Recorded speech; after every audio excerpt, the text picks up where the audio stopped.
राधे राधे, हरे कृष्णा। कैसे हो आप लोग? आई होप अच्छे होंगे। तो यहाँ पे मैं शेयर करने जा रही हूँ आप लोगों के साथ जया एकादशी का व्रत कौन सी महिलाएं रख सकती हैं, कौन सी नहीं रख सकती हैं। तो जया एकादशी का व्रत आता है माघ महीने के शुक्ल पक्ष की एकादशी को ही जया एकादशी का नाम दिया गया है। कहा जाता है कि यह तिथि भगवान श्री कृष्ण को बहुत प्रिय है। भगवान श्री कृष्ण की भक्ति के लिए अत्यंत शुभ मानी जाती है। मान्यता यह भी है कि श्रद्धा और निष्ठा से की गई श्री कृष्ण की उपासना व्यक्ति के पूर्व जन्मों के पाप और नकारात्मक कर्म नष्ट हो जाते हैं। और इस दिन जो भक्त प्रेम और भाव से श्री कृष्ण को स्मरण करता है, उनका नाम जाप करता है, दान पुण्य करता है, उसके जीवन में कभी कोई कष्ट नहीं आते और उसके सारे कष्ट भगवान वासुदेव स्वयं हर लेते हैं। और शास्त्रों के अनुसार जया एकादशी पर की गई आराधना और मनोकामना की पूर्ति भगवान श्री कृष्ण स्वयं पूरी करते हैं और विशेष कृपा प्राप्त होती है। तो चलिए समय ना गंवाते हुए मैं ये सबके साथ शेयर कर दूं कि एकादशी के व्रत में जिन महिलाओं को बहुत ज़्यादा असमंजस है कि कौन सी महिलाएं जो है एकादशी का व्रत करें या ना करें। सुहागन महिलाओं को काफ़ी डरा के धमका के घर वाले भी कहते हैं और बड़े बूढ़े भी कह देते हैं कि सुहागन महिलाओं को नहीं ये व्रत रखना चाहिए, क्योंकि हमारे सामने कई बार ये बातें आई हैं। और एक दीदी ने मेरे से पूछा भी कमेंट के ज़रिए कि दीदी सुहागन महिलाओं को क्या सच में एकादशी का व्रत नहीं रखना चाहिए? लेकिन आजकल तो सारी स्त्रियाँ रखती हैं।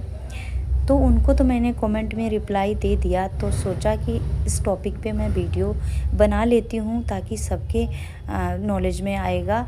और ये वीडियो अगर अच्छा लगे तो आप लोग आगे भी शेयर कर दीजिए, क्योंकि आपके माध्यम से जिनको नहीं पता है, जिनको असमंजस है कि हमें व्रत करना चाहिए नहीं करना चाहिए, तो उनको भी ये पता चले।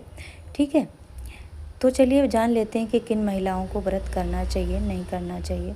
देखिए, एकादशी का व्रत ऐसा है जो सब व्रतों का राजा है। आप कोई भी व्रत मत करें, एकादशी के व्रत मात्र से ही आपके घर की सुख समृद्धि और यहाँ तक कि आपके जो पूर्वज हैं उनके लिए भी लाभदायक है। और आपके लिए तो है ही लाभदायक, आपके बच्चों के लिए। एकादशी का व्रत अगर पूरे कुटुंब परिवार में एक व्यक्ति करता है तो समझ लीजिए कि 3 पीढ़ियां तर जाती हैं।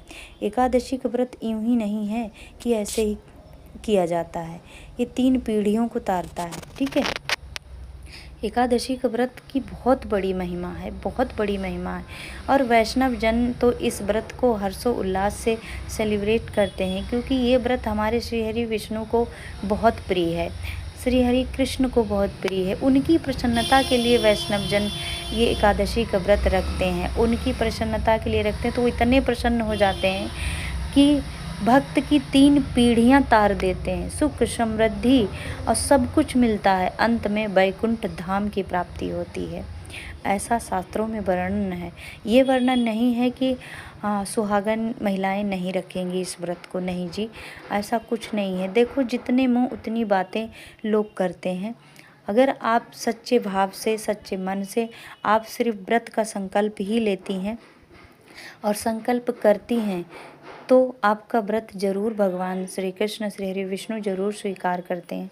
और इस व्रत में माता लक्ष्मी और श्री हरि विष्णु, श्री कृष्ण, राधा रानी की आप मतलब पूजा कर सकते हैं। और जब आप चौकी लगाते हैं तो चौकी पर पूजा से मतलब इनको प्रिया प्रीतम को विराजमान करने से पहले आप श्री गणेश भगवान को जरूर विराजमान करें, क्योंकि श्री गणेश भगवान जो हैं प्रथम पूज्य हैं। तो सब पूजा चाहे छोटी हो चाहे बड़ी हो, और कृष्ण भगवान को विराजमान करने से पहले गणपति भगवान को जरूर विराजमान करें। प्रथम दिया भी जो है गणेश भगवान के आगे ही प्रज्वलित करें, उसके बाद में कृष्ण भगवान के आगे, क्योंकि पूजा चाहे बड़ा यज्ञ हो, हवन हो, गणेश भगवान को प्रथम पूज्य का दर्जा दिया गया है, जब से प्रथम पूजा उन्हीं की होती है। ठीक है, तो ज़्यादा कंफ्यूज होने की कोई ज़रूरत नहीं है। ठीक है, आप व्रत रखें। कोई प्रॉब्लम है, कुछ दिक्कत है, आपकी मेडिसिन चल रही है, तो आप खा सकते हैं, ऐसी कोई दिक्कत नहीं है। ठीक है, ऐसा भगवान नहीं कहते कि आप अपनी आत्मा को वो करके आप अपने आप को कष्ट में रखकर आप हमारा व्रत करिए। अपनी सेहत का भी ध्यान रखिए।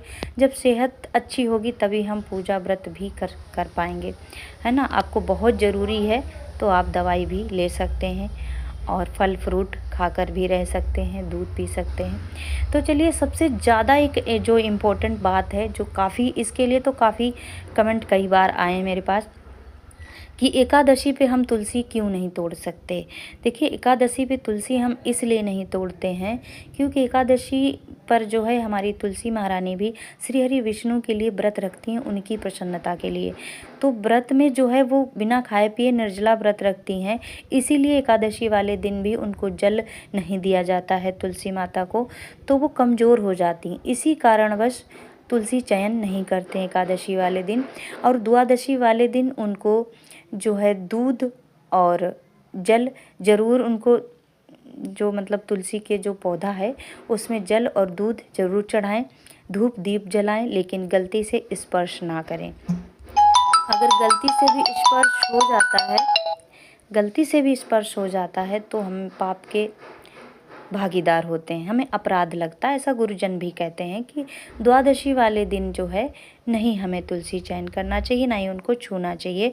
परिक्रमा कर लीजिए दूर से, लेकिन छूना वर्जित है, नहीं छूना चाहिए। तो किसी के बहकावे में, किसी के बातों में ना आए, जैसा शास्त्र में लिखा है, जैसा गुरुजन कहते हैं, तो ये व्रत रखना चाहिए। यदि हाँ, अगर आपके गुरुदेव ही मना करते हैं तो आपको नहीं रखना चाहिए, क्योंकि गुरुदेव की आज्ञा सर्वोपरि है। और ऐसा कोई गुरु जी नहीं होंगे जो आपको एकादशी के व्रत के लिए मना ही करेंगे। ठीक है, गुरुजन तो शास्त्र अध्ययन करते हैं, उनको सब पता होता है, लेकिन मुझे जितना पता था उतना मैंने सब कुछ आप लोगों के साथ शेयर किया। आशा करते हैं सभी बहनों का, सभी माताओं का ये कन्फ्यूजन दूर हुआ होगा। ठीक है, तो आप हर्षोल्लास से व्रत करिए, खूब पूजा करिए, भाव से पूजा रचाइए और व्रत रखिए। राधे राधे, हरे कृष्णा। अगर हमारा वीडियो आपके कुछ काम आए तो हमारे वीडियो को लाइक शेयर कमेंट ज़रूर कर दीजिएगा। अगर ज़्यादा अच्छा लगे तो हमारे पेज को फॉलो भी कर लीजिएगा। अगर हमारा वीडियो आप यूट्यूब पे देख रहे हैं तो हमारे चैनल को सब्सक्राइब भी कर लीजिएगा। राधे राधे, हरे कृष्णा। मिलते हैं अगले टॉपिक पे, अगले वीडियो में।